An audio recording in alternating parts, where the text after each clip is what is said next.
Throughout Christian history, it has always been a theme that goodness, truth, and beauty were objective things that stemmed completely from God. These things are the transcendentals and were meant to be discovered.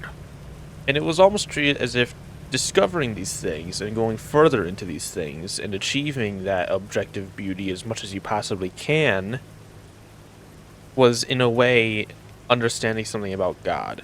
Now, in no way is just simply making good music or art some sort of substitute for knowledge, for reading scriptures, for meditation, and a relationship with God.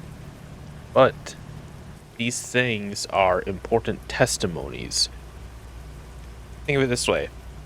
If an outsider sees these Christians doing nothing, making no contributions to culture, all of their art is terrible, fake, garbage, all of their music sounds terrible, all their music is completely unfulfilling, it makes you feel worse, and if anything, more distant from anything spiritual, and doesn't stand out in any way, then why would they give it a second thought?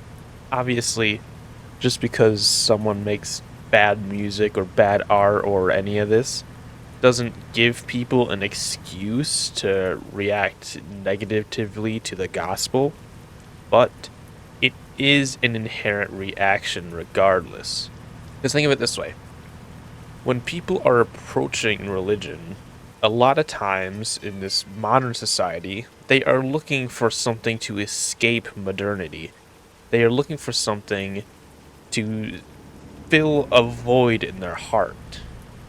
They know that something is missing. They know that something in this secular society is wrong and that they need something to fill this missing hole, but they don't know what it is.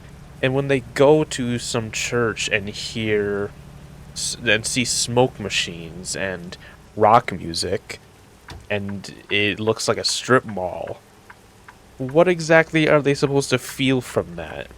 They're not really going to experience anything. They're going to feel like that this is just modern society in the same way that they feel disillusioned with, but with some extra preaching on top of it. But if they go to a church preaching the same exact things, and it's done in this beautiful traditional building with beautiful traditional hymns, they can actually feel something. Not only do they have to listen to the words, but they can actively feel the spirituality and the unique nature of what God provides through the church. And for that reason, I think it's incredibly important for Christians to care about beauty, art, music, and culture, especially when it comes to worship. God commanded the Israelites in the Old Testament to make incredibly beautiful buildings and structures and objects. God cared greatly about beauty, and likewise, so should we. Because again, God is beauty, God is truth, and God is all of this. God is goodness, truth, and beauty. So why should we not seek to make the most perfect forms of goodness, truth, and beauty as possible? And in this general manner, while, yeah, if you look at the more recent emergence of strip mall churches, smoke machine churches, or these mega churches, that is by itself insanely concerning, especially when that is what is being considered worship. There is also a trend I'm noticing, particularly around older Christians, but not exclusively older, of using AI generated art a lot, almost as a substitute for real talent.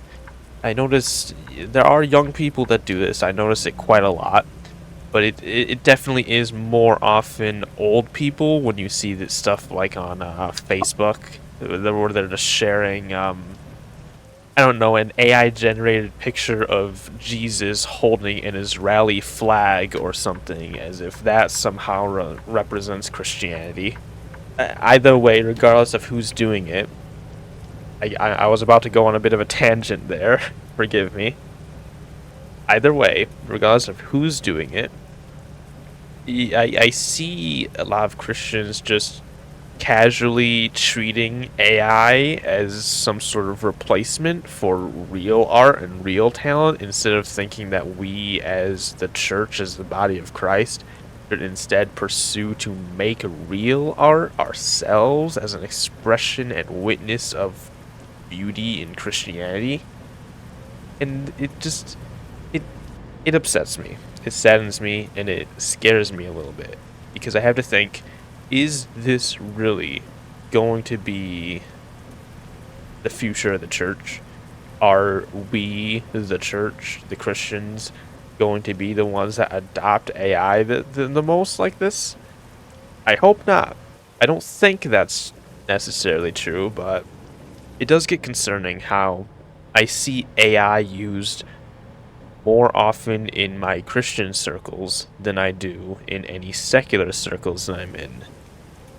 It gets incredibly concerning that more and more I notice the secular circles are overtaking all art and these spheres while Christians completely retreat and act like it doesn't matter and act like we shouldn't be actively trying to go into those fields and develop art and music and all this beauty, and are also on top of that replacing real talent and this real understanding of beauty with AI.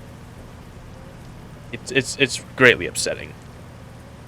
This isn't something that I've exactly researched or anything. I don't know who uses AI art the most out of anyone. I don't know about any of the demographics or statistics there. I've just noticed that, at least in my circles, it seems to be more often Christians that are using AI art or passing AI art off as real art. And I'm very curious.